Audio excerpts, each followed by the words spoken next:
You're listening to the Doctor Who Collectors Podcast, episode 40 in early October 2021. Today I talk about the third year for classic hardcovers with guest Tony Whitt, The Spirit of 1976. I have two outrageous offers that will eat up 2 mortgage payments. And I review again how to protect those classic hardcovers. Ready to go?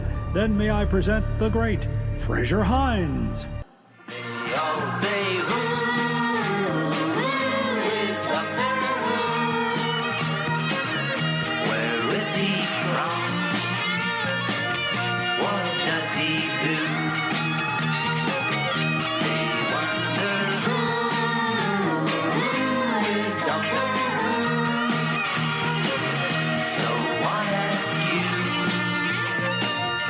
who's Doctor Who? Welcome back to the Doctor Who Collectors Podcast, the podcast that explores the classic world of Doctor Who collecting, those who collect, issues surrounding Doctor Who collecting, and of course, all kinds of Doctor Who merchandise. I am Larry Van Mersbergen, your host, and I have been collecting Doctor Who now since 1981. I did open one of the first stores dedicated to Doctor Who and Doctor Who fans back in 1984 in Chicago, called Bundles from Britain. We were in the dealer's room at TARDIS 22 in November of 1985. And I will never forget John Pertwee coming to our table and saying, "Look at all this stuff." We are mentioned in a great book, by the way, called Red, White, and Who, The Story of Doctor Who in America. Bundles from Britain lives on page 384. You can find a link to buy this book directly on the front page of our website at drwhocollectors.com. We don't get any money for this book, but we think all collectors should have it. I am excited to announce that as of this recording, we are now part of the new Direction Point Doctor Who Podcast Network. You can find great Doctor Who podcasts at directionpoint.org. If you happen to be a Doctor Who podcaster, join today. Speaking of links, of course, and other things, 2 great resources for collectors. I want to point out timelash.com, the TARDIS book library, and more than just books. You can keep track of your books, your vinyl, your CD collection for absolutely free. Just sign up for a free account there, with special thanks to Dan O'Malley, a friend of the podcast. If you're not sure what you might have or want to figure out a possible value or even look up what's available in the world, the vast world of Doctor Who, then you need to look no further than Howe's Transcendental Toy Box at drwhotoybox.co.uk. David J. Howe is, of course, a great author in the world of Doctor Who and a good friend of ours as well, and one of the best resources for collectors. Of course, if you are looking for great Doctor Who items, classic items especially, at great prices, look no further than DoctorWhoStore.com. Alien Entertainment has what you need. You can also find great Doctor Who items at Forbidden Planet, which is one of our sponsors. And if you come to our website at drwhocollectors.com, click on the merchandise link, and the latest and greatest from Forbidden Planet is there for you to browse or purchase. Anything purchased through our website does help benefit the podcast. You pay the same price, they pay us to stay on the air. It's a great deal. Also, if you visit our website, you can visit the great complete guide to Doctor Who classic hardcover books. I was honored to see a screenshot on a Facebook post that said, "I agree with the author of this, that this is the rarest hardcover issue ever, because I've never seen one." So I was very pleased to see that it is actually helping people. We have many reprints, of course, that many collectors aren't even aware of. I do want to take up this moment here, another moment, to suggest politely that every Doctor Who fan get their COVID-19 vaccine, because you're going to need proof of that vaccine or a negative COVID test within 72 hours prior of attending Chicago TARDIS 2021, returning to an in-person convention this Thanksgiving weekend. Face coverings will be required in all convention venues as of this taping. And please help us to protect our aging Doctor Who actors such as Colin Baker, Michael Jaston, and Fraser Hines. Yes, I said Michael Jaston. The Valeyard himself will be there.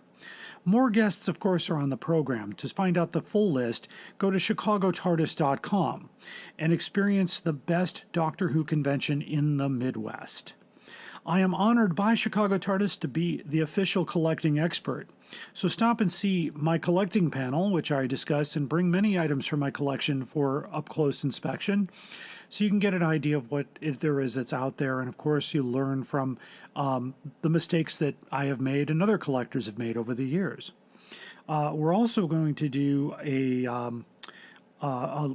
panel on the War of the Daleks, a workshop, more likely. We've got 2 fully working games, and we're hoping people will come out to play.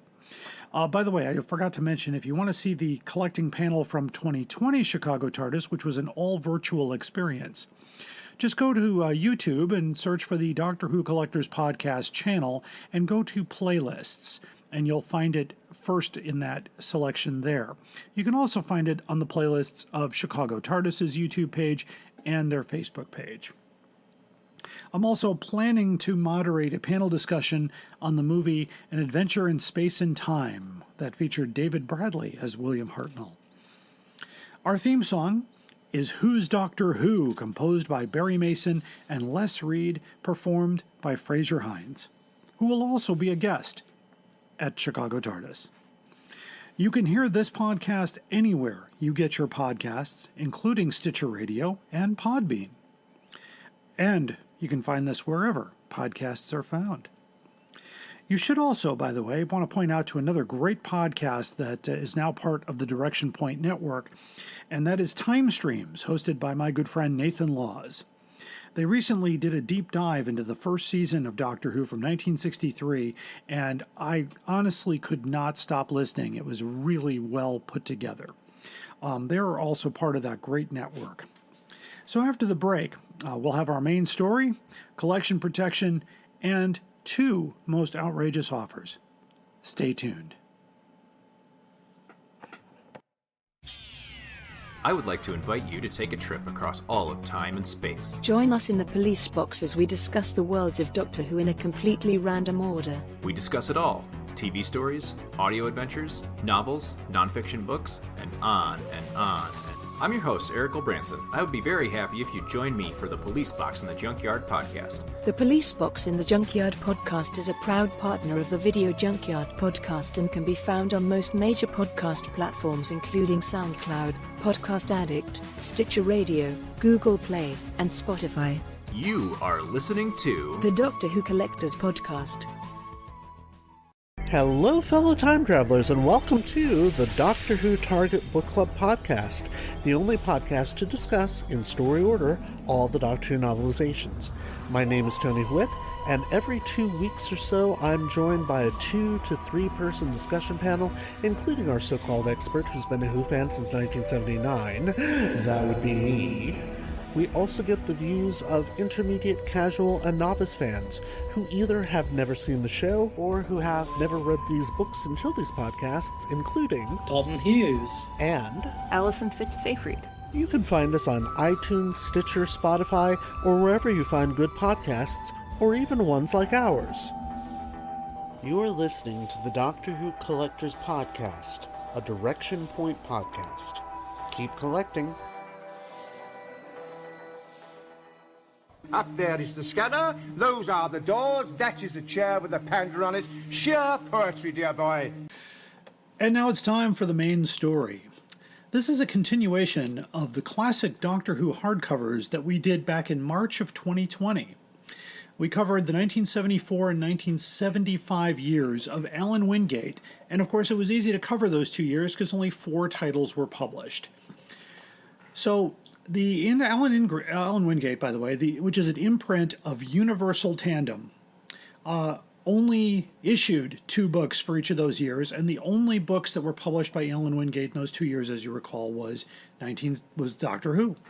So we start now in 1976, where the number of books jumps to 10 books and 1 reprint on the Allan Wingate imprint. After this, there will only be one more year of the Allan Wingate imprint, and it will then become Wingate Longbow before it moves over to W.H. Allen. So in 1973, just to give you a little history, my listeners, Tandem established Target Books as a children's imprint. However, Target became well known for its highly successful range of novelizations and other books based on Doctor Who. In fact, it became exclusively Doctor Who shortly after. In 1975, Universal Tandem was sold by the UPD Group to the British conglomerate Howard and Wyndham, and the company was renamed Tandem Publishing Limited, before being merged with the paperback imprint of Howard and Wyndham's general publishing house, W.H. Allen, to become Wyndham Publications Limited in 1976. So that's, if you're curious why Wingate becomes W.H. Allen, there's your answer right there. So during 77 and 78, the Wyndham identity was completely phased out, and the Tandem imprint was phased out during 1980. Surviving titles from the backlist were subsequently printed under W.H. Allen's principal paperback imprint, Star Books. The Target imprint, of course, survives until 1993. The later years were exclusively used for Doctor Who novelizations. And of course, anytime we talk about Doctor Who novelizations on the Doctor Who Collectors podcast, I received subpoenas here from Think Tank and the Tobias Vaughn Corporation to include our resident Doctor Who novel specialist, the host and producer of the Doctor Who Target Book Club podcast, the incomparable Tony Whitt. Welcome back to the podcast, my friend. Hello, fellow. Oh, wait. I'm sorry. Force a habit. Force a habit. Sorry. Hello, Larry. How are you doing? Oh, doing great. No, I always enjoy that. In fact, I just wrapped up finishing the episode on the Rebos operation. Oh, yeah. And looking forward to the Pirate Planet. So, yes, we're going to be recording that this weekend, and we're all a little fearful, because this is the first time we will have compared two versions of the same story, yes, two different novelizations, even though there are technically three. Right, and right. Allison in particular is kind of screeching about the amount of work we're having to put her through. Yeah, unfortunately, that goes with the podcast. I mean, I actually this whole information that we just started here with Allan Wingate, it's not easy to find, because I'll let you know as well as the listeners. When I Googled Allan Wingate, the third search choice that came up from Google is my own website, because I cite Allan Wingate in my Doctor Who hardcover guide, and I thought there isn't a lot out there. No. If it's and so it's there was a couple of Library of Congress articles about the publisher and books that came up by them that were notable over the years, but that was about it. So finding the history kind of, and all these different, I don't know if you heard me talk about Star Books, but there were actually some Doctor Who books were released under Star Books. Yes, as double volumes, weren't they? Yes, exactly. So that was what when I saw that, I thought, there we go. And it's a Universal Tandem is a huge publishing house, and they now own several imprints, and a lot of those imprints are going away. Even W.H. Allen's imprint is no longer used. So it's really interesting. Of course, also great to hear that also that you and I are part of this new exciting Doctor Who podcast network called Direction Point.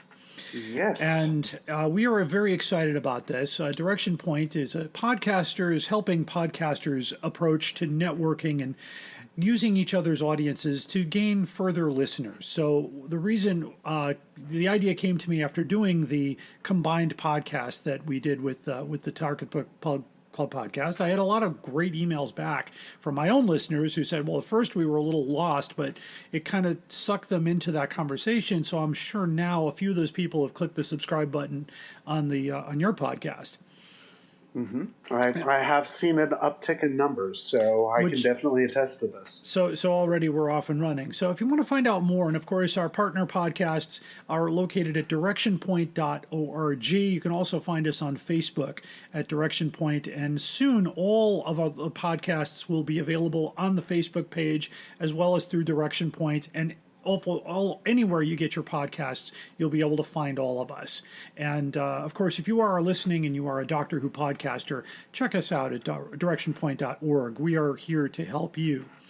Of course, the publication of 10 Doctor Who books is 5 times the number of books they published in subsequent years. So obviously in 1976, the marketing department there said, wait, we're getting a lot of sales on these books. Maybe we should pump out a few more. And the Target book publications of 1976 mirror the hardcovers. It's one of the few years where that happens. And just listeners, again, just to let you know, not every Doctor Who novelization was released in hardcover. In the early years, there were more released, and then they slowly phased out over time. So in 73, there were 3 in 73, there were 7 in 74, 7 in 75 for Target books. The hardcovers are now keeping pace with the paperbacks and will rise to 12 to 13 a year until the hardcover runs in 1988, where the Target book run runs a few years later. These hardcovers are extremely sought after, and again, I mentioned in the preview, you might have to mortgage your house to afford some of these nowadays. But they can be found in a couple ways. I reference these condition terms just so you're understanding what we're doing. Some are called ex-library editions, and that means these books were once in a public library and they were pulled from circulation and probably sold at a book fair for maybe under $1 or $2 or whatever to some lucky person who took that dollar book and turned it into several $100s later. And also there is the, actually I put my notes here, it's either pulled from a library or stolen from a library. that has been known to happen. Yes. Or of course a non-library edition, which was either a retail store or a bookstore or sometimes direct from the publisher. But those are few and far between. They were not distributed in the United States until 1985. And, of course, that's, you all know my story by now, but the company I ran back in 85 was Bundles from Britain, and we were the sole retailer for all of the Doctor Who hardcovers that were available at that time. And we had those until they were gone in 1986, because the American distributor, Lyle Stewart, stopped importing them in 1986, saying that no one was buying them. So it's really something. Now, today, I see these books selling for a lot of money. And of course, in 1976, Target books weren't even available in the United States. And of course, 1976, that was our bicentennial year. Any memories from that year, Tony? Very vague ones, because I was only 6 at the time. I remember DC and Marvel Comics doing particular things for the bicentennial, but that's literally all I remember. I do remember being in grade school. I think I was 7 at the time, and I remember we stood outside with our American flags, and all our teachers had the Uncle Sam hats, and we all enjoyed the movie 1976 with David Cassidy, which I think they're going to do on the Video Junkyard podcast. It's that bad. It's really horrible. But that's about my memory of 1976. Of course, I had already been watching Doctor Who for a full year that year. So John Pertwee episodes were airing in Chicago in 1976. I do recall seeing those every Friday night from 7 to 7:30. And actually going back through the library of Chicago Tribune TV listings, I confirmed that was the time that they were shown on Channel 11. So I do, to the books now. So in 1976, just to let you know, all of the books were sold with dust jackets. And that's important to know. So we started off in January. The book was Doctor Who and the Loch Ness Monster, based on Terror of the Zygons, written by Terrence Dix. And this one has a distinction of having a blue spine, which identifies the first edition copy. So if you have a copy of the Loch Ness Monster in hardcover with a blue-colored spine, that is a first edition. And you're set for life. Yes, pretty much, because I haven't seen one ever,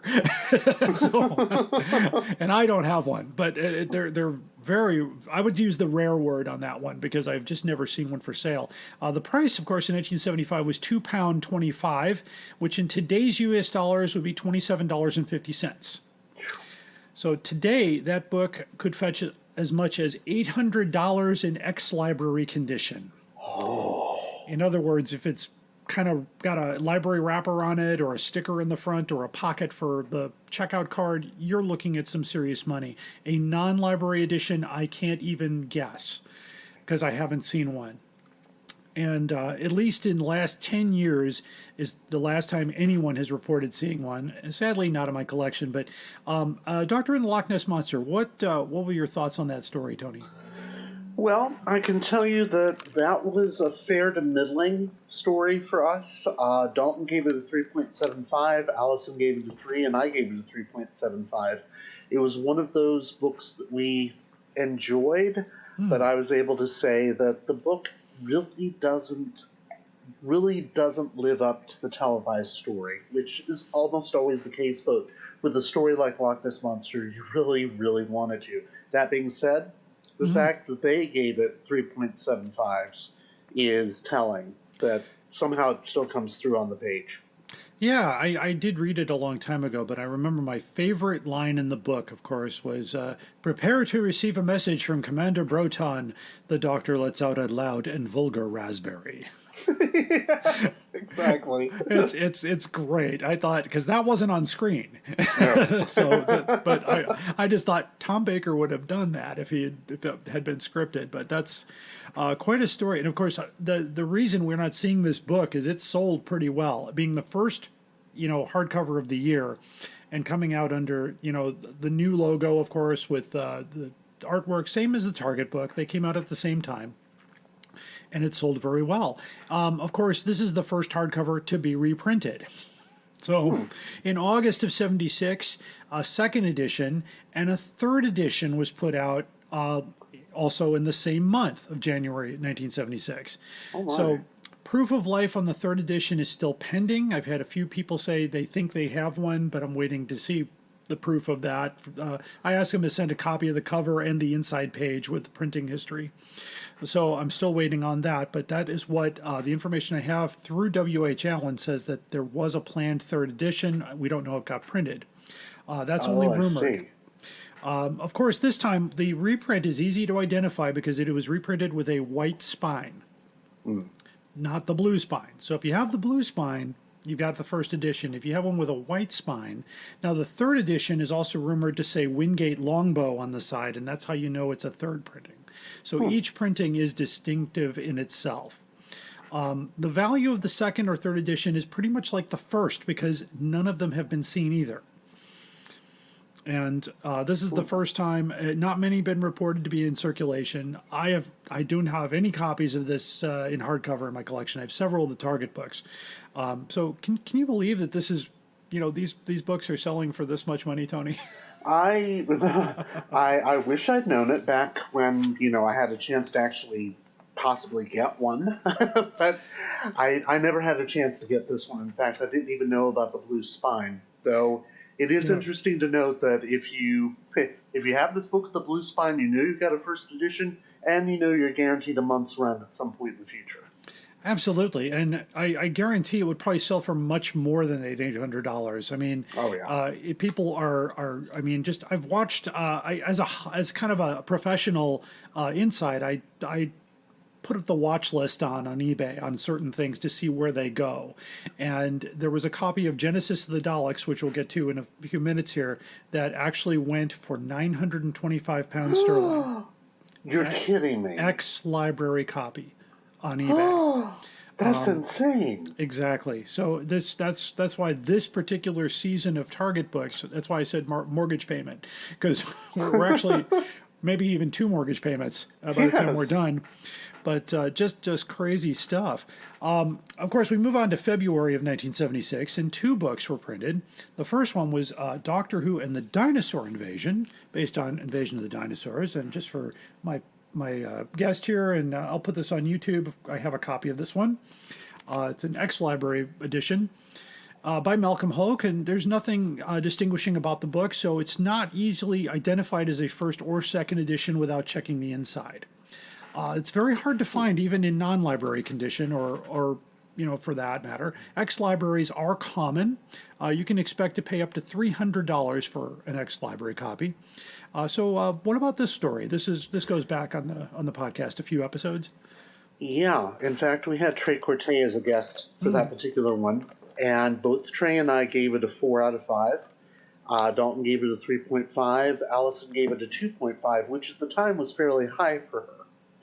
The main thing we remember about the book is that even though it is an incredibly flawed novelization, it's not Malcolm Hulke at its best, it is still Malcolm Hulke, and Yes. he is always worth the money you pay to read. And yeah, I can see why having this in hardback would be quite the achievement.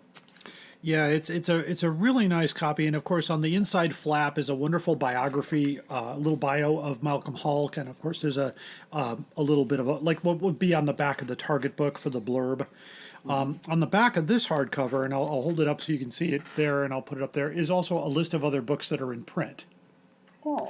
So sometimes when you're looking at, when I was doing my research on the hardcovers, having them and then looking at this list kind of gave me an idea of what the prices were. Of course, these were all £2.25, by the way. I'll just say the whole series in that year never changed price. But it also gave me an idea what they were promoting and what they were trying to sell. And these are the books that, and some of these books, the books on the back here were Planet of the Spiders, which was already in print from the previous year, as well as The Three Doctors. They have the Loch Ness Monster, which is the previous printing, and then the next future printing would be The 10th Planet. So that kind of gave you an idea of what was coming out. And that's a really nice copy of the book. I've had this one for a number of years. This one I found in the late 80s. I have a question for you about Sure. that. Go ahead. That back cover, do you prefer it to, well, most times whenever a publishing company tells you what's being published by their company in hardback, they'll do it in pages within the book itself. They generally Yes. won't put it on the back cover. And instead, as we know from the Target Book Club podcast, they'll instead put a blurb telling us what the story is about. Do you yourself have any problems with them having listed books on the back rather than a blurb as they would normally do? Yes, and the reason for that is sometimes the book doesn't have the dust jacket. And so without the dust jacket, you don't get this list.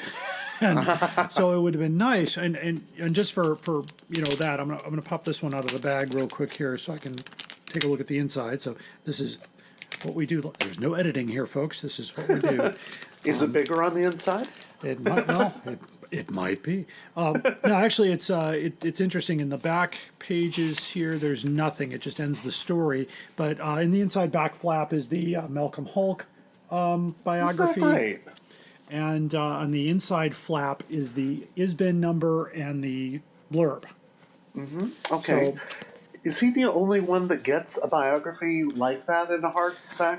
Actually, no. It's been a year since we did the last one, but there was one for Terrence Dix in the Three Doctors. Okay, all right. That's kind of the unique part of these old hardcovers is that they did this in this way. And of course, the book itself. Let me just pop the flap off carefully here so you can get an idea. It's just a blue cloth, and then there's a gold imprint on the side. I love the gold printing, though. Oh, it's very nice, and they even have Wingate stamped at the bottom. But it's really nice. So even if you got rid of the dust jackets or you protected them separately, the books would look amazing on the shelf just with the cloth bound.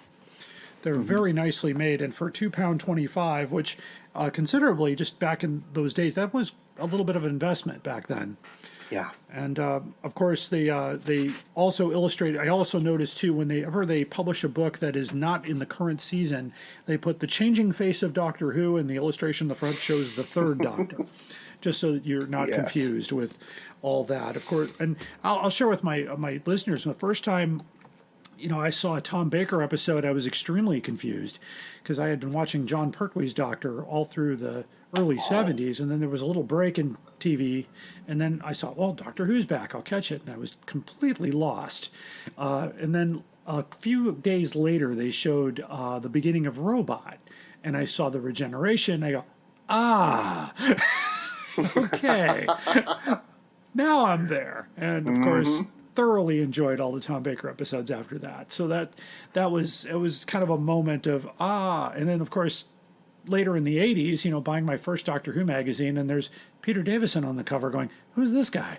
Mm-hmm. And I figured, okay, they're going to change again. But we were in the, and there was that period, and I talked about this on the last podcast we did together, is that this endless loop of Robot to Invasion of Time happened in Chicago forever. And then finally they moved it to Sunday nights and started with the Rebus operation. And then finally we got to see the rest of it. But it's really cool. These books really kind of bring that back. The next book that came out here is Doctor Who and the 10th Planet. And that's by Jerry Davis. This was also given 2 printings. The second printing was in January of 1977.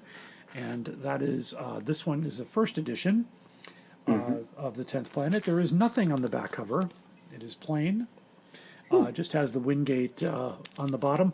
The identifying factors is if you have a second edition, it will say Wingate Longbow on the bottom, because Longbow became an imprint a year later, and that's when they started putting those on there. The first, of course, on the front cover, it says the first Cybermen story, which it also does on the Target book. It does indeed. Nothing really different there. The same goes for that. Ex-library copies could fetch about $200 and up, and a non-library copy $500 and up. And I've seen them out there.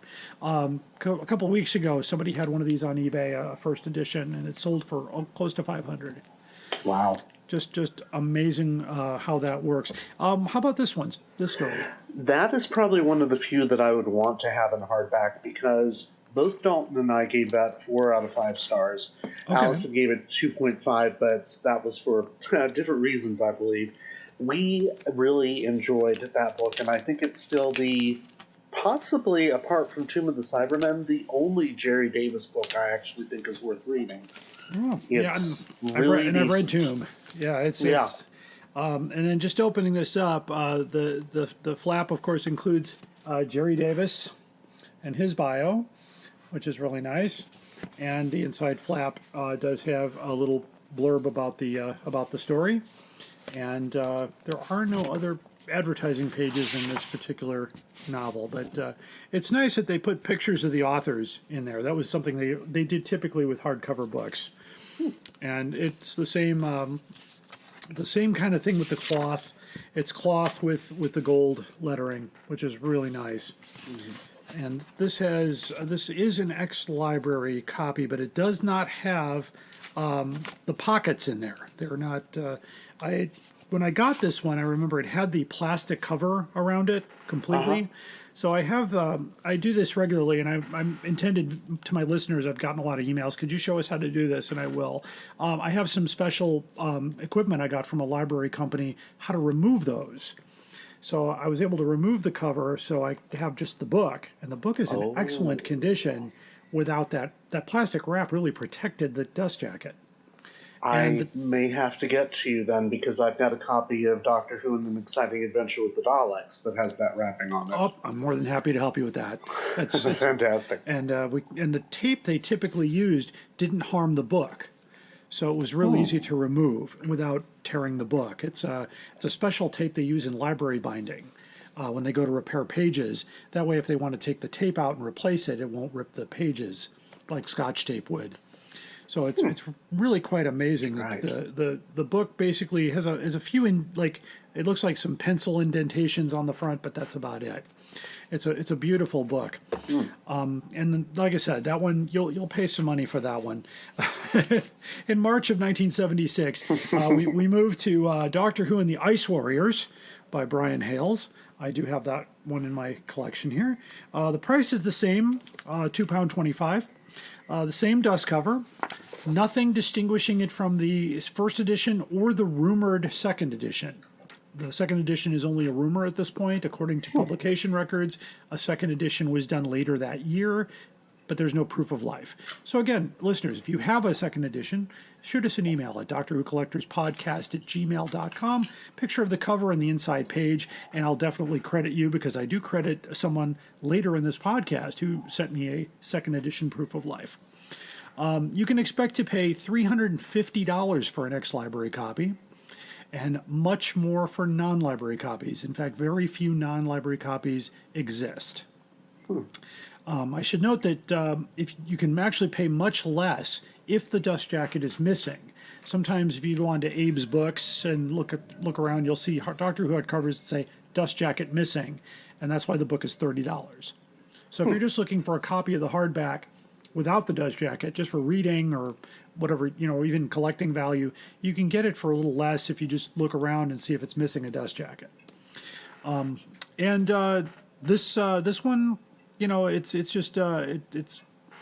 1977 according to this had a reprint, but no proof as of yet. I've always enjoyed Brian Hale's books, but what did you guys think of the Ice Warriors? We had some divergence of opinion on that one because this is one of the Brian Hale's books I actually enjoy because the Paladon books do.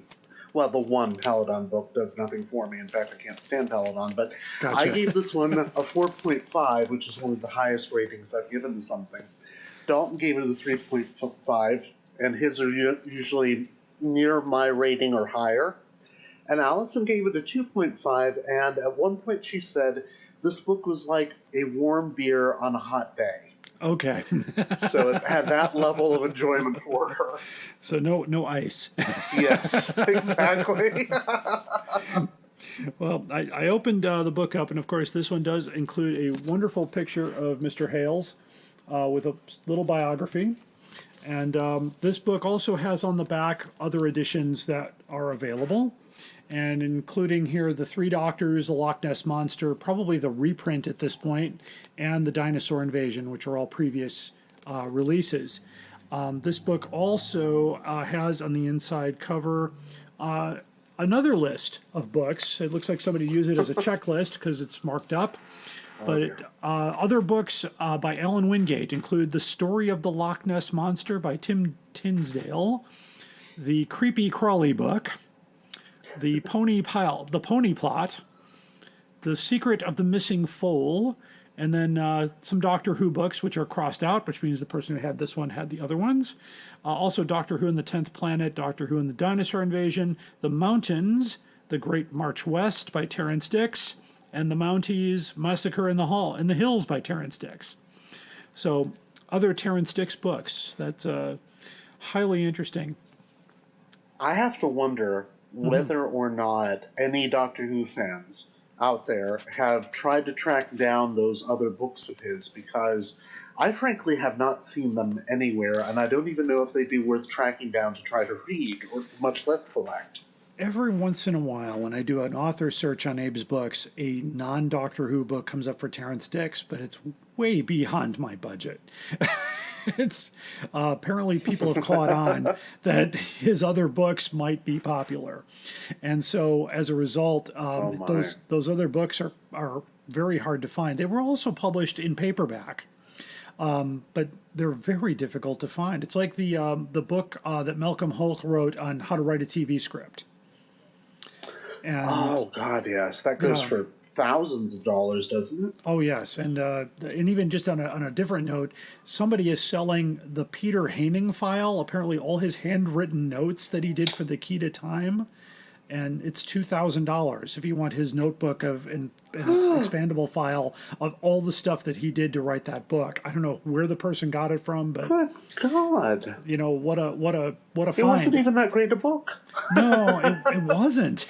I remember. I do remember when it came out because we bought it. In fact, it was in the bundles catalog, and I remember sitting. I was with Gene Smith at the time, and we went through it and goes, "This is not that great."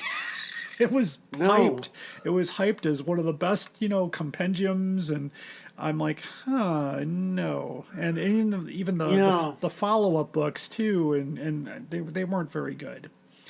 And W.H. Allen was just throwing a lot of stuff out there, especially around the 20th anniversary. That was right around that time, and they really tried to cash in on it, and it just didn't produce a lot of good material, which is sad.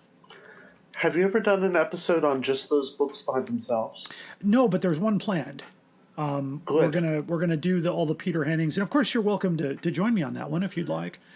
Yeah, I have a few I have a few bones to pick with the first book. Gotcha. One We'll in do that. particular, so yes. You heard it here first, folks. That episode will be done, and Tony Whitt will be our guest. So that is fantastic. Okay, so now we get to some of the meatier novels as far as cost, but they skipped April altogether. Nothing came out in April. But in May of 1976, they published Doctor Who and the Revenge of the Cybermen by Terrance Dicks, and that, I do use the word rare. It is one of the rarest hardcovers today. A reprint was done in 1977, according to W.H. Allen, but no proof of life exists.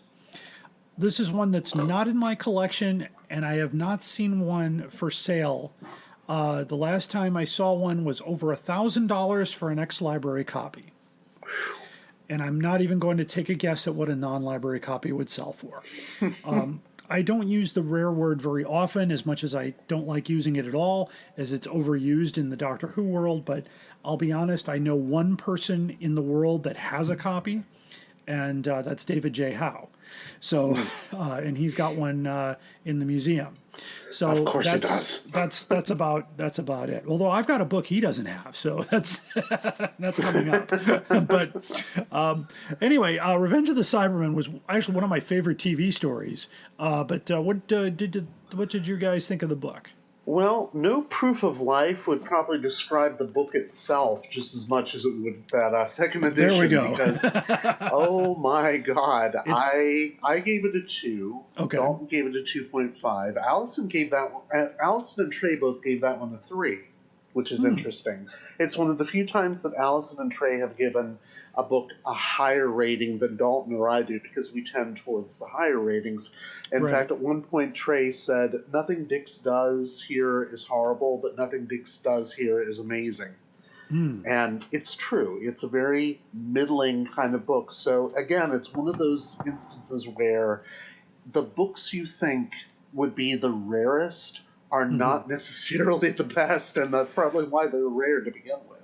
Yeah, and I have a feeling it has to do with the fact that they skipped April in publication and then hit May really hard with Revenge of the Cybermen, because they also skipped June of 76. So that's probably my thought. And also the fact that they list a reprint means that they sold out. And I could not get exact publication figures. I know the Target books, you can get publication figures pretty readily, but they're very sketchy about releasing information about the hardcovers. I've actually put in formal requests to Tandem Publishing, and I said I'd even pay for the copies.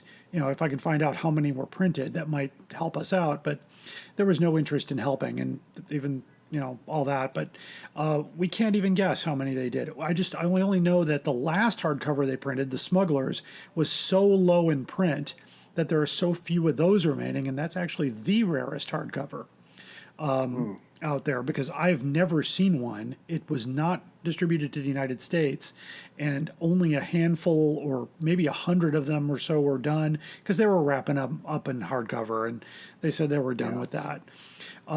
But however, the fact that they skip a June release and then they go to July, and this is one of the first times they actually published a book in story order, which is what you guys do, and so they did Genesis of the Daleks.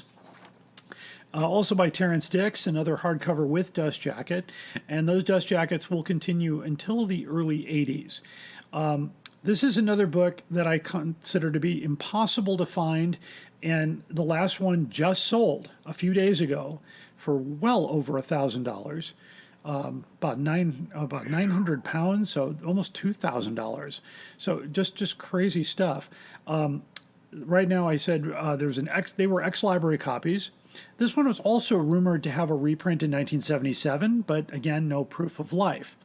And I'll say again, if you have any of these reprinted copies, I would love to hear from you. Send a photo of the inside page so we can use it in our hardcover guide. We'll be more than happy to give you credit for that. Doctor Who Collectors Podcast at gmail.com. Genesis of the Daleks still considers to me to be one of my favorite stories. And so what about you, Tony? It is one of my favorite stories. For Trey Corte, it is not. Okay. And in fact, that became part of our discussion in that episode. He actually said it was nothing super special, the novelization. No, actually, Dalton said it was nothing super special, which is okay. interesting. Ah, So interesting. for Dalton tends to be a cheerleader for this sort of story, and for him to say there's nothing super special and still give it a 3, that tells you something. That was such a weird novelization because you have this massive behemoth of a story in terms of its importance in the Doctor Who mythos, and the novelization just sits there. And you'd think that Terrance Dicks would have been a little more cognizant of how important it was, but it's just not up to his normal stuff. Oh, interesting. Of course, in 1976, he only did a few books. So that's Right. really interesting that he had plenty of time to work on these, where before they chained him to a desk in future years and said, you need 30. Yes, exactly. And of course, one of the things, and I'll tell my viewers again, or my viewers, my listeners, I feel like I'm watching a video here and I'm like, I'm on a podcast. Anyway, one of the things that I found interesting about the Target Book Club podcast is they do the books in story order, which means that the book 1 might have been done in 1974, but the next book might be 1986. So it's interesting the writing styles, how they change, even both books by Terrance Dicks, how their writing styles have changed in the decades. And so that's always interesting to see. And of course, some of the books are shorter or they've taken more out, or, depending on the editors and whatnot. So this is an interesting year. And of course, the paperbacks are coming out at the same time as these hardcovers. So Genesis of the Daleks, the Target book, hit the shelves the same time as the hardcover. And this is one of the few years where that's the case. Yes. And we go also to August of 1976. Wingate publishes Doctor Who and the Web of Fear by Terrance Dicks. That is one that I have. I've seen many copies of this hardcover, and it's also have been rumored to have been reprinted in 78 by W.H. Allan. And the reason I know that is this is the reprint. It says Longbow W.H. Allan on the side here, so it's not the Wingate publication. So this is the second edition. So in the second edition, I've had this book for well over 20 years. So I remember I paid $20 for this book. Wow. Today, you might pay about $350 to $400 for a copy of The Web of Fear. The first edition is a little bit harder to find, although there are a few that I've seen out there in the last couple of years. So you might pay about $400 to $500 to $600, depending on the seller, depending on its condition. The first edition has Wingate on the side, so if it says Wingate on the bottom, you've got a first edition. If it says Longbow W.H. Allan, like I do here, and I'll show these on YouTube, so don't worry if you're going, I'm listening to you, I can't see anything. Don't worry, and pictures will be posted on the website, and you'll see all that stuff. And so the second edition is actually the easier of the two editions to find. There were more of these printed. It was also the first story to be considered for another project, a junked project, called the Doctor Who Target Book Collection. And the idea was a magazine was going to be printed every month with a minted copy in hardcover of the Target novelization. Oh, God, really? Yes, and so this particular hardcover, and this is the book that David J. Howe doesn't have, because these are prototypes. These were never put for sale. And when this was offered to me, I jumped at it because I was like, I have never heard of that. So it's the same exact, I'll just hold them up here so you can see them, Tony, but they're the exact same size. The artwork is the same, except you see the Target logo on this one. So it actually has the distinction of being the only classic Target hardcover ever printed. And I noticed the artwork is also kind of shrunken a little bit so that it all fits onto the cover. Exactly. So it's a little bit different than the original. And it's also got the distinction of having a reversible dust jacket. Seriously. Yeah, I'll pull this one out because this was a very interesting find, and in fact, I only know of two that are in existence because another user contacted me because apparently there was a letter that went with it, and he was copying the letter for me and getting it to me so I can have a copy of the letter. And so let me flip this dust jacket off here real quick, And I'll show you the other artwork that's on the cover here. This is the alternate cover on the inside. Oh my goodness! So my god! So it even That's has such a treat. It has a black spine with the Target logo on there, but the original, and then of course it has a purple spine with the Target logo. Oh and my gosh! It's really, it was supposed to be, and of course, and it's by the way, white cloth bound. Oh, that's lovely. No imprinting, because this was a prototype. Oh, impossible to keep clean. Yeah. Oh, no kidding. I should have worn the my dust gloves. jacket. Yeah. Right. I should have put my gloves on. But the Was back. the- I'm sorry. Go ahead. I'm sorry. I was just going to say, is the artwork done by the same artist? for Yes, both this versions? is Chris Achilleos on the cover. Wow. And he did. Chris Achilleos also did the alternate cover. And does the alternate cover appear anywhere else except in this prototype? Because No, it doesn't. Oh wow! This is the only place you'll ever see it, and I'll make sure that pictures of that goes up on there as well. It's the reason I didn't reverse the hardcover is all the creases are already done one way, and I didn't want to you crease something too much, then it gets brittle.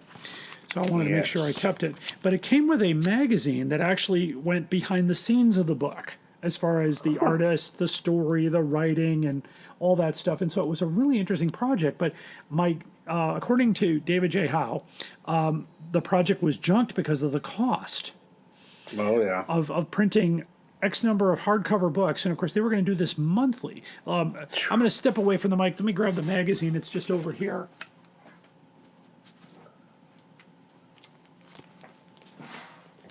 And let me plug my headphones back in. There we go. So this is what the magazine looks like, and I'll show this out.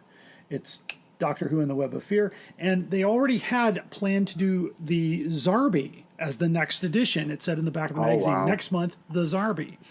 And this was sent to a handful of users, or people who had subscribed, or people who may potentially have subscribed to this offer, and they all said they would, but the cost of the project would have made this basically just it wouldn't have made any money. I'm amazed that they even came up with the idea, because why would they? Yeah, I just can't see a point. I think and there's no date of publication, because again, these are all prototypes, so a lot of this stuff is absent. But I think the thing was they were still trying to, right now, Doctor Who, even today, is a cash cow. And so they were trying to figure out a way to put out a product that people would subscribe to, and that would recoup their costs, but they couldn't come up with a subscription price that would keep up with this demand. And they couldn't figure out how many to print unless everybody prepaid their subscription, basically. So I'm guessing if you were going to pay $50 a month and get this because a hardcover and a magazine, it wouldn't cover a lot of people. That's kind of a pricey subscription, but it made sense to me as far as a product. They're going to put out something, and the inside cover, just the credits that they put in here. I wonder they do have Target, published by the paperback division of W.H. Allen. It looks like a complete copy of the paperback. And it says here, Target book published in 76, text copyright 76, and that's it. Basically, it's a reprint of what was inside the Target book. And the changing face of Doctor Who, the second Doctor, as they did in, whenever they did a book that goes backwards, they did that for the most part. It's the same exact, in fact, the book, it's not on the beige paper. I'm just going to hold it up so you can see it. It's on white paper. Oh wow! So that is rare. So it's really something, and that's why I thought this particular, and like I said, only 2 of these I know exist, so I couldn't even put a value on it. I know what I paid for it, and which is why David J. Howe is. He tried to get one. That's why David J. Howe is planning your demise. Probably. Of course, I'll have later this season. We'll have David J. Howe on the podcast for his new book, The New Who Adventures, which goes behind the scenes of the new Doctor Who Adventures, which are the books that followed the Target book series. some of which were made into audio adventures featuring Dr. Bernice Summerfield and the Seventh Doctor. And I have a few of those in the collection, including Lungbarrow and The Dying Days, which are two of the rarest ones out there. Oh, yes. I had those But his book, of course, if you haven't, and just a little plug here, because I promised I would plug it for him, you can go to Telos Publishing and pre-order that book. It is not out yet, but you can put your order in and it'll be shipped out as soon as that order comes in. David usually has a 24-hour turnaround once those books arrive at his home because he operates out of his house. So, so the Web of Fear, of course, just going back to the story, it's one of the, just a story for me that has one of the most iconic lines in all of Doctor Who history. And I'll read it aloud. "I am Colonel Alistair Lethbridge Stewart," said the precise military voice. "How do you do? I'm the Doctor." What's it want? I wish I knew. The only thing I know for sure is that it brought me here. Brought you here? Yes, been wondering how you got here. Yes, but I don't think there's any harm in telling you now. I have a craft that travels in time and space. Oh, come now, Doctor. You can't expect... This craft of yours, this time-space craft, could it get us out of here? Yes. But it's at Covent Garden. What does it look like? It's a police box. Oh, really, Colonel? So, if we could rescue that craft, you could take us out? Yes. Yes, I could, but I have to stay here and finish Travers' work. Doctor. Miss Travers is feeling all right now. I'd like to see her right away. Very good, Terry. Excuse me, gentlemen, please. Well, I've heard some stories in my time, but that one really takes... So you don't believe him? No, of course not, sir. The whole idea is screwy. A police box. Well, whether you think it foolish or not, we are going to rescue that craft. Oh, but sir, how... Captain Knight, the army has failed to defeat this menace. Now, the Doctor thinks he might succeed. Personally, I doubt it. But if we stay here, we're as good as dead. Therefore, I do not intend leaving any escape route unexplored, however screwy you may think it. Oh, surely, Colonel. Let's get on with it, shall we, Knight? Sir. Probably the most important meeting in Doctor Who history, and it's all and that line is all on its page all by itself. A great story. Tony, what were your thoughts on the story with the podcast? Well, again, Dalton and I both gave it a 4, Allison a 2.5. Okay. And it's one of those interesting moments wherein Terrence Dix knows that he's writing for an audience that already knows who Lethbridge Stewart is.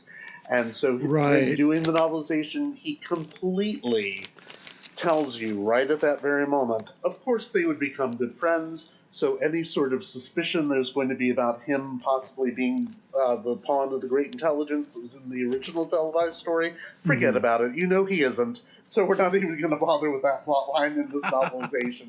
And I think it's just lovely. It's very meta, as you could say. I read it recently, and I really enjoyed it. In fact, I just put it on the red pile here. I've got a beat up copy of the Target book, and it's a wonderful read.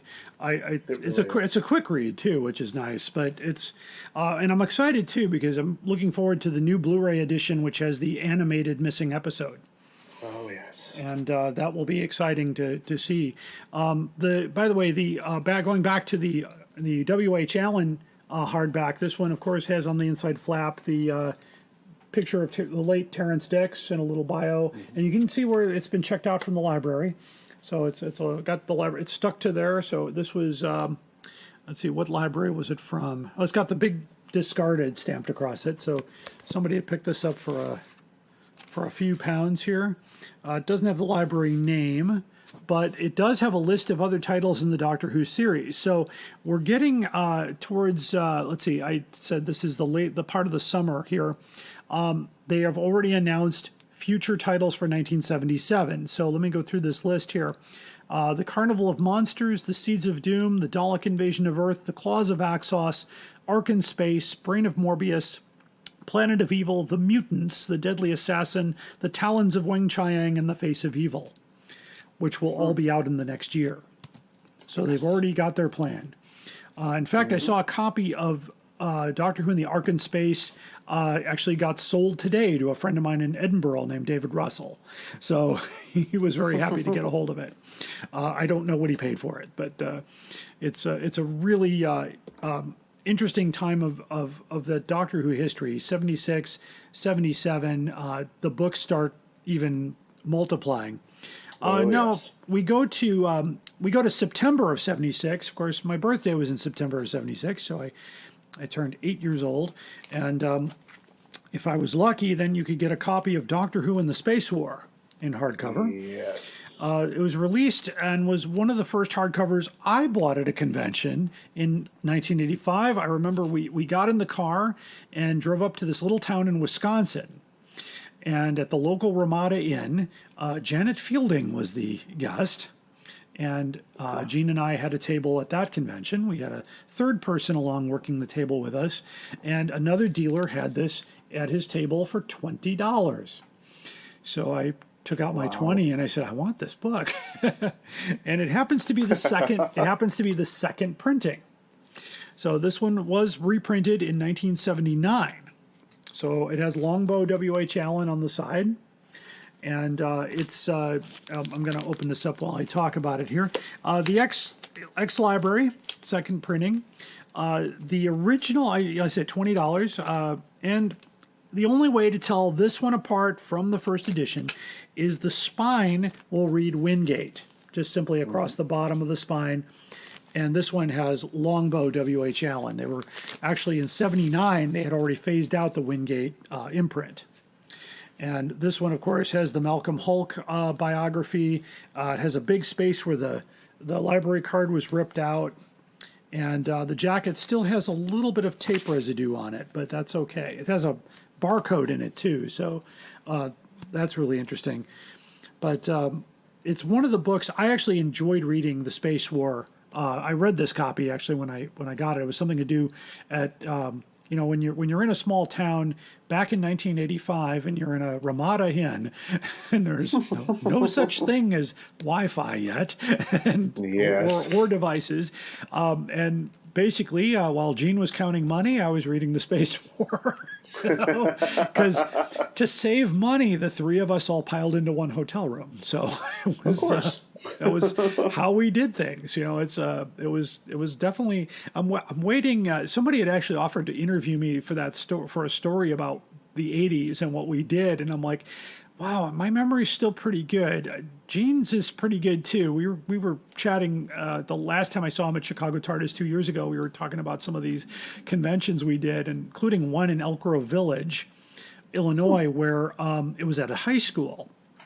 And during the convention, a fire alarm went off. And the people said we had to leave. And Gene's like, I'm not leaving. You'll have to carry me out of here. Because he wasn't going to leave. In fact, I'll never forget that convention because we sold more hardcovers at that convention because I had arrived there first and Gene and Matt, who were working the convention with me, got lost. And so all I had with me was the hardcovers. So I had 3 boxes of hardcovers, and they were $20 each. And so I just started saying, okay, hardcovers, $20 cash. And we sold a boatload of them. So by the time he got there, which was like an hour late, we'd already made several $100s in sales. So he was like, oh, that's a good thing you had those. Absolutely. You can expect to pay about $300 for this reprint. I've seen copies of that floating around. In fact, there's a couple out there on Abe's Books already. The reprint, if the original edition, you'll expect to pay a little bit more for. If you can find a non-library copy, those will go for even more money. I love the drawing of the Ogron on the cover too. That's one of my favorite drawings. Chris Achilleos did all the artwork in 1976. And what was the podcast rating on this one? Dalton gave it a 3.25. Allison gave it a 2.75, and I gave it a 3. So we were really close to one another on this one. Oh.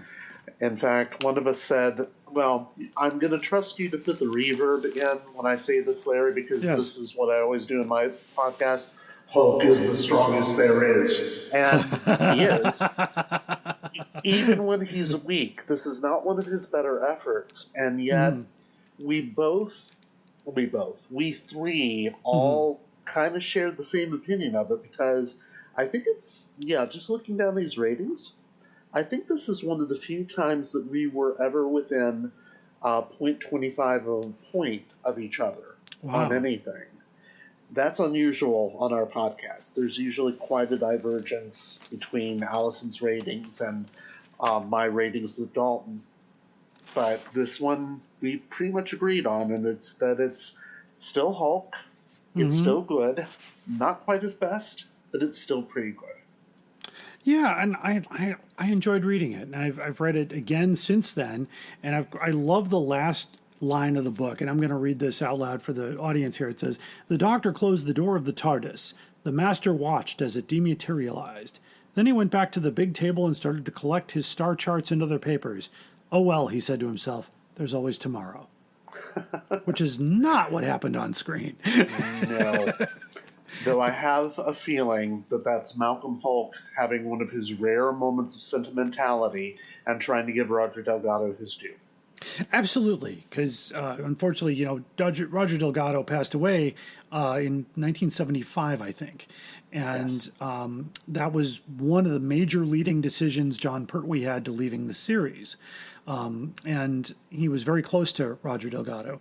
And just a big loss to the Doctor Who world back then, because I would have imagined, if he had lived, and he would definitely would have been at the '85 convention in Chicago, and that would have been an incredible man to meet. It's one of the Doctor Who, sadly some of the Doctor Who stars died before I had a chance to meet them in person, but he's somebody I definitely would have wanted to shake hands with. At 85, I shook hands with Patrick Troughton. That was my moment there. Wow. And he was an incredible man who actually was bewildered by the fact that nobody had seen his stuff here, but everybody loved him. I said, that's because you were the Doctor, and we love the Doctor. And of course, the other story about that, too, was seeing the Crotons on a big screen. And then after the Crotons ended, Patrick Troughton walked out and did a Q&A. And it was just, I just took it in, and it was just the most amazing thing. And that was the first big convention Bundles from Britain did as a dealer. We had one table, and it was, I guess on Saturday morning, John Pertwee came into the dealer's room and walked right up to our table and looked down and just said, "Look at all this stuff." And at one point, we're just kind of, Gene Smith was there, and we got our jaws dropped because here's John Pertwee at our table. He's picking up a copy of The Cave Monsters, holds it up, and goes, "Do you think it's a good likeness?" And pardon my Pertwee impersonation, it's not good. I mean, I need Tim Traylor to do that for me. You need a little more lisp. Yeah, a little more lisp with that. But he was so... he had kind of just started wandering around, and then finally, after he spent a few minutes talking to us, his handler showed up and said, "Oh, Mr. Pertwee, we have to go." And of course, that was something that Gene kind of, he learned about conventions, which is why the Chicago TARDIS convention, I mentioned it earlier in the podcast, we'll be doing an in-person convention this November. And by the way, just added to the list was Michael Jaston. So the Valeyard himself will be there. So with Colin Baker and him, I think that's going to be an amazing Q&A for Trial of a Time Lord. But I digress. But that's one of those things. That whenever I see I see one of these old books that I picked up years ago, I know the story that goes with it and where I was and what I was doing at the time, and of course had no idea it was leading to later stuff. I was a kid, basically, so it was really something else. And then, of course, we get to, in the same month, and this is another time when Wyndham Publishing decided, well, let's do this. Let's do 2 that month and make them in story order because they go together. So we go to Planet of the Daleks by Terrence Dix, and this is a really wonderful copy that I managed to get a hold of in the collection. It is not a library copy. Oh, no, it is a library copy, but it's in very good shape. And it's, got on the back cover, it's advertising Genesis of the Daleks, the 3 Doctors, and the Web of Fear. So it's really quite nice, and it has the Wingate logo, so it is a first edition. It was issued with the dust jacket and the standard Wingate logo, but unlike Space War, this one did not warrant a reprint. So instead, it was included in a release by W.H. Allen in June of 1983 called the Dalek Omnibus. Yes. And that is a hardcover that contains several Dalek stories. We actually, Tony, if you remember, you and I talked about that book in our unusual compilations, I think, or something like that some time back. Maybe we did. Yes. So it technically did get a reprint, but not by itself. And so if you, and of course, copies of the Dalek Omnibus you can find for $20 out there. There's a lot of them out there. They must have printed up 10,000 of them because there's so many out there for that. But this is very hard to find in non-library condition, which I was expecting. You can expect to pay about $400 for an ex-library. If you have a non-library copy, they're going to go for at least $800 or $900. They're extremely rare. I've only seen one. One of my favorite stories in print, not so much on screen, but I was a little disappointed on screen. Exactly. When I read the book and I saw all these wonderful things happening, and I actually saw the story, which I was very eager to see the story anyway, because it was not shown in Chicago as part of the package, because apparently at the time only one of the episodes existed in black and white. So I believe episode 3. So when they did show it, they showed it without episode 3. So there was a lot of head scratching going on when all of a sudden, the doctor was out of prison, and there was, I'm like, what happened? It's they just cut it all together and pretend we wouldn't notice. But it is one of my favorite stories, and also one of my favorite illustrations that Chris Achilleos did, that Dalek with the Thal, and he actually captures John Pertwee's expression of, it actually looks like, boy, this thing's heavy. Taking all my effort to move it. But what did the Target Book Club think of this one? Now, this one is surprising because Dalton and I both gave The Space War 3.25 and 3, respectively. We both gave this one a 3.75. Okay. So this was pretty high rated for both of us, and it was higher rated than the Malcolm Hulk novel, which is kind of surprising.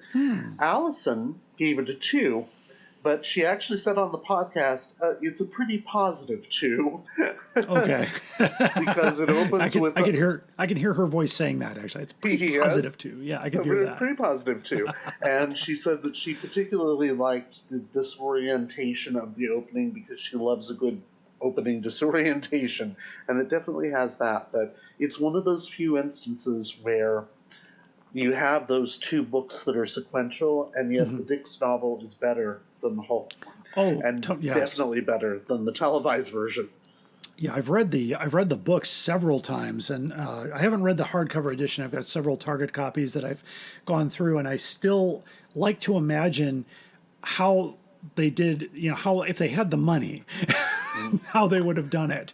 But after I saw it, I was like, oh man, this could have been. Pertwee did one of the original audiobooks for this one, didn't he? Yes, he did. Yeah, and that one is also extremely difficult to find. Yeah. In fact, any of his, like the Ghosts of End Space and stuff like that he did as the first official audio plays are very difficult to find these days. But we don't care about those. Yeah, I know. I I listened to your episode on that, so we did make a lot of friends with those. the Barry Letts experience, absolutely. Just the Barry Let Down experience. The Barry Let Down experience, right? But still, it was. I loved listening to it just for the fact that it was some of the last things that he did. And in Doctor Who, and he was very happy to do them because he kind of distanced himself from Doctor Who for a while after he left, and then came back to it, when the fandom just picked up, and I was just pleased as punch to meet the man. And one of my favorite stories, again, another story about John Pertwee was, I think it was a couple of years ago at Chicago TARDIS, I was on a panel remembering John Pertwee on his 100th birthday, or something like that, and it was an experience I shared where I was at the 85 TARDIS 22 convention, and I was getting in the elevator to go back to my room, and in the elevator was John Pertwee in full Wurzel Gummidge. Character, costume, the straw, and was entertaining everybody in the elevator. And he would say, like, come on in, there's plenty of room in here, stuff like that. And basically entertained everybody up until the final person got off where he could put his key in and go up to the suites, and not be followed. So he just kept his character going. And I shared this story, and at the end of the table, I forgot, Robert Wettendorf was at the end of the table, and he goes, I can confirm that story. I was in the elevator with you. And because Bob and I go back 25, 30 years now, and he was in the many companions of Doctor Who with us, and I'm like, I forgot you were in the elevator with me. I was like, it was a moment that if we had phones in those days, everybody would have been recording it. But you had to have been there to experience John Pertwee in full, and he never broke character. I thought, I still, it's ingrained in my memory, and that's where, I can only tell the story. And now at least I know somebody else has confirmed that story. So that's, I was in the elevator. I'm like, of course you were, because we were heading up to the same, we all shared one room there. That's how we saved money at the Hyatt Regency. So what a great thing. Of course, we come to the final book of 1976. Although not the final issue, but the final new printing in December of 1976. Doctor Who and the Pyramids of Mars by Terrence Dicks. I do not have this one. The Planet of the Daleks is the last copy that I have from that year. That is a very difficult year to complete. This was issued with a white dust jacket, very hard to find. I've seen one copy in 20 years. So I can't even put a price on it. In January of 78, however, W.H. Allen lists a second printing, and I can confirm, thank you to Mr. Steve Redford, who sent me photos of the second printing edition of the Pyramids of Mars, the cover and the inside page, clarifying the second print and with the W.H. Allen logo on the spine. So it does exist. So I always think of the Christmas commercial with Santa and the M&Ms. Yes, they do exist. So it does exist. He does exist! They do exist. So that means I would have I've seen one first edition and one second edition in 20 years. This particular story on screen is actually one of my favorite stories for Tom Baker. Mine too. It's a really brilliantly written thing. And Sutek is one of my favorite villains from that time. And Sarah Jane was at her best. And speaking of Sarah Jane, by the way, in Chicago TARDIS, I'm also personally looking forward to meeting Sadie Miller, her daughter, who is a guest at Chicago TARDIS this year. She reprises Sarah Jane Smith in the Big Finish audios. She and I had an Instagram conversation not long ago, and she is just extremely excited to come to Chicago and meet with people who met her mother. And I met her mother back in the 80s, so I'm really excited to. I have one autograph of Elizabeth Sladen. It's on a Tom Baker action figure, but she was just a wonderful lady. I know she did a couple Chicago TARDIS conventions when they first started, but a wonderful story. So, how did the podcast react to that book? Dalton and I both gave that one a 3.75, and this time Allison gave it a 3. Wow. So I would say good. Across the board, we all enjoyed that one just as much as we enjoyed Loch Ness Monster. That being said, Pyramids of Mars is definitely one of my favorite stories on screen.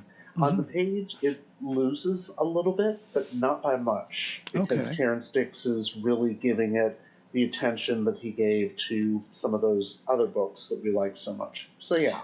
Yeah, so there's a lot of great Target novelizations in 1976, because they limited it to 10 books. So that was kind of nice. Of course, the last book that comes out in 76 is the reprint of the Loch Ness Monster that I mentioned previously. And that comes out in late December of 76. So that was just in time for Father Christmas to bring it to your house. That actually wraps up 1976. So if you want to own a set of these books, if you can find them, again, a mortgage payment or 2 mortgage payments might cover ex-library copies. In other words, copies that have been discarded or stolen from a library. If you want first editions, I'm going to have to say that's probably not going to happen. I just don't see them. They're not out there. And I know when I talk about classic hardcovers, and Tony, maybe you've seen some of this in the Target book groups on Facebook, I get a lot of negative pushback from people when I say this is an example of price gouging, when people ask for $1,000 for a book and are like, whoa, hang on, the seller has the right to name his price. I said, absolutely.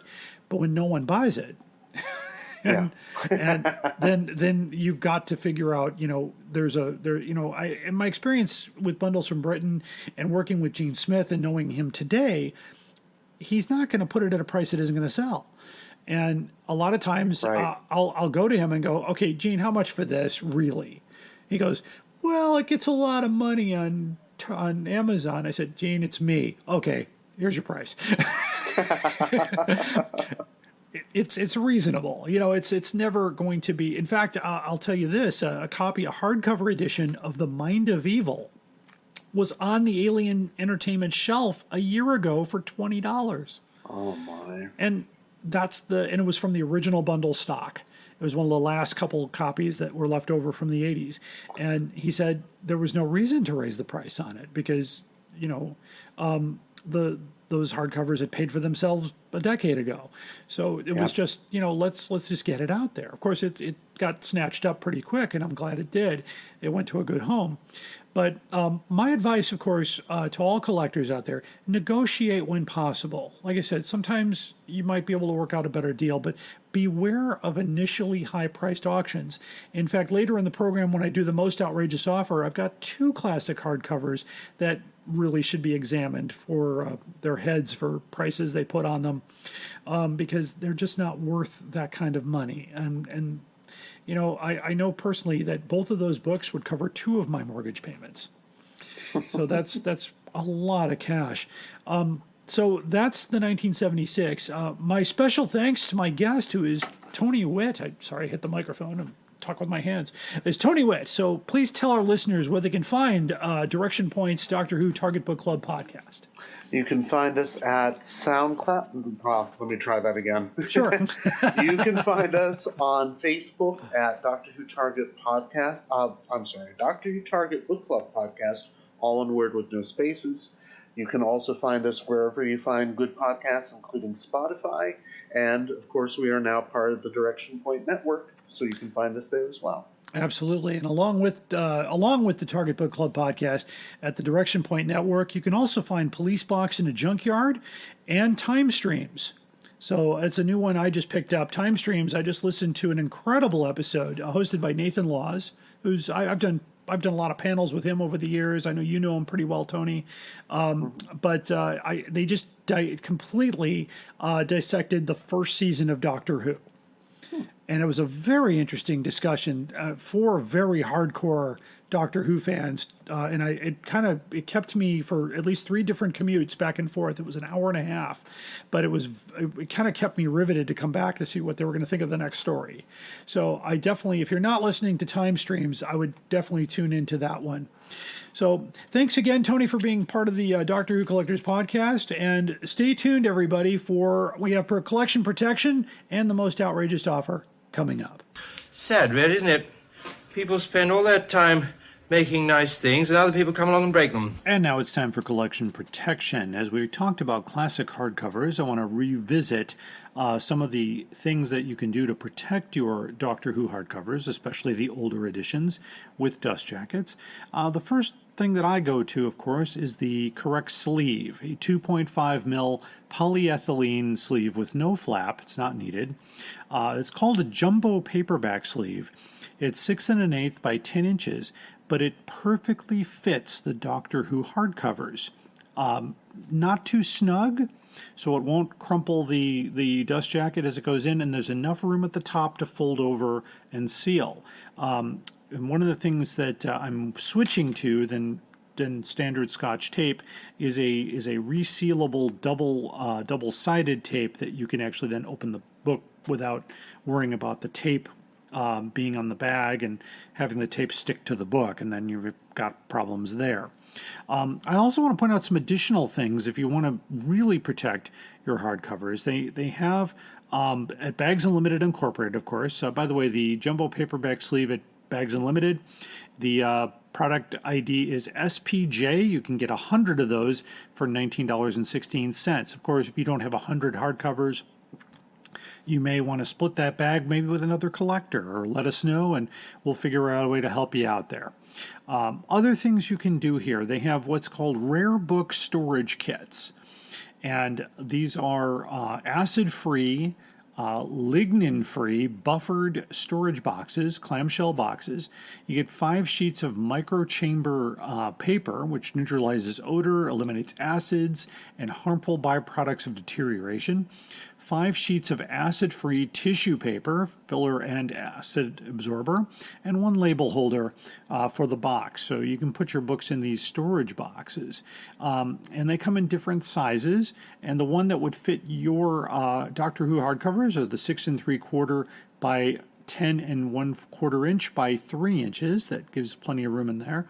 And these are not inexpensive. 2 of these will cost you $44.77. It is considered museum grade alpha cell archival. If you really want to protect, I'm considering this option for my my Mueller Doctor Who and the Daleks, and my White Lion hardcover, and my Dutch hardcover edition of Doctor Who and the Daleks, as far as super archival protection to the ultimate degree. So this is not for the casual collector. This is for somebody who's really serious about preserving their books. So again, also with anything, your Target books, your magazines, Bags Unlimited at 1-800-767-2247 or bagsunlimited.com. If you do order from them, please let them know that you heard about it on the Doctor Who Collectors Podcast. We don't get anything back, but we want them to know that we sent you there. So that's for our collection protection. We thank Bags Unlimited Incorporated for their many years. I was using them in 1981 when I started collecting, so they've been around a long time. So that's collection protection. In all my travellings throughout the universe, I have battled against evil, against power-mad conspirators. I should have stayed here. The oldest civilization. Decadent, degenerate, and rotten to the core. Power-mad conspirators, Daleks, Sontarans, Cybermen. They're still in the nursery compared to us. 10 million years of absolute power. That's what it takes to be really corrupt. And now it's time for my favorite part of the program, the outrageous offer, the most outrageous offer. I have a twin pair of outrageous offers here, and I gave a little preview to this earlier in the episode. These are 2 classic hardcover books that were sold on abesbooks.com. One of my favorite places to go, by the way. You can find a lot of reasonably priced Doctor Who books at Abe's Books. Sometimes you find some unreasonably priced books, and these were sent to me by a user who did not want to be named. So both of these books would cover about 2 mortgage payments total, because they're priced exactly the same. And I should point out here, the first one here is Doctor Who and the War Games, which is part of the 1977 releases, I believe. And it is a first edition in a dust wrapper with an ex-library copy with a stamp. to the half title and another to a publisher page. The front free end paper has been neatly removed. The wrapper is a little shelf-worn and rubbed. The book has a few small dents in the top edge, and the board is a little shelf-worn and rubbed to edges. The spine is leaning, and the pages are lightly tanned throughout. The page block ends have a few stain marks that go through to the outer margins of dozen so pages, but text is not affected. The spine is leaning again. This is provided to us by Alder Bookshop in the UK. They've been a seller online just this past year with a 5-star rating. First of all, shipping to the United States for this book is $16.96, and they're asking $1,327.81. I've heard the War Games actually going for a lot higher, but that was for a non-library copy. This is an ex-library copy, so I believe this price is a little outrageous. And priced exactly the same from the same bookseller is a copy of Doctor Who and the Auton Invasion, not the first Wingate edition, but the W.H. Allan reprint, which came out many years later. And this one says here that it is a first hardback edition with pictorial laminated boards, no wrapper, though we believe this was issued with this binding. Yes, that's true. And it does not say whether it is an ex-library or new edition. But it's also priced exactly the same at $1,327.81. We've reached out to the seller to ask if maybe there was an error when they were pricing their books or if they just threw that price up there. It seems like a random price to me. And I don't think that the Auton Invasion would fetch that much money either. I believe those books are still out there. We will have the links to these if they're still, in fact, up there. Usually after we publish the podcast, sometimes they disappear. It's amazing to me. But I have copies. I will post, if they did disappear, I have printed out the pages from which they came, so I will publish those. And we'll go from there. If you ever see a outrageously priced Doctor Who book, and I've seen many, even doing this research, finding out these, just send us the link to Doctor Who Collectors Podcast at gmail.com, and we'll investigate that, and we'll put them on the air. If you'd like to be named, just let us know. If you'd rather not, I understand. Just let us know that too, and we will not mention your name. So we believe that Doctor Who collectors' items should be within the reach of the average collector, not necessarily the rich collector. But these two books together, by the way, represent almost $2,700 in investments, which for some, that's a single mortgage payment. For others, it's two, and it seems a bit pricey. Again, so this has been, by the way, the most outrageous offer, and you have been listening to the Doctor Who Collectors Podcast. Again, a special thanks to Tony Whitt, who joined us today for the deep dive into the 1976 hardcover releases, and all of the people that make this possible. We want to thank, of course, Barry Mason and Les Reed, the composers of Who's Doctor Who, and of course, I always thank Mr. Fraser Hines, who performed that way back in the day, but we use it, and he's been very happy that we have kept that song going today. Before we close out with our ending credits here, again, looking forward to our next few episodes. The next episode, we're going to talk about some Doctor Who items that are unusual from the 1980s, including the Doctor Who telephones and some of the other household items that came out, and we'll have that discussion next time. So again, thank you for listening. Keep collecting.